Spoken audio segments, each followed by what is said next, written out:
Hey everyone, welcome back to our channel. Today we're diving into the world of QuickBooks Online, showing you step by step how to set up your QuickBooks account. To get started, click on this gear icon and then select Account and Settings. These are the company settings. Click on this box to upload your company's logo. QuickBooks will automatically add it to invoices. You can change your company name, which shows upon all documents from here. If your legal name which appears on tax forms is different, uncheck this box and enter it as well. This section lets you enter your employer identification number or social security number in the company. Choose the tax form you use when filing your returns from here.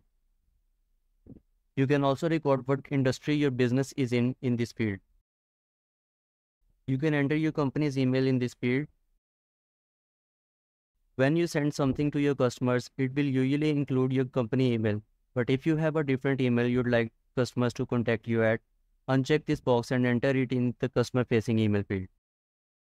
You can enter company's phone number and website in these fields. And then click on Save. Address is important because QuickBooks uses it to calculate taxes like sales tax and state payroll taxes. It's also usually included whenever you send a sales form or purchase order.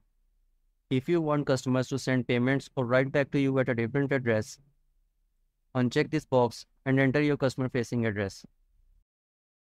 You can also have a different address that's used whenever you file your taxes. And now, you're ready to set up your own company settings.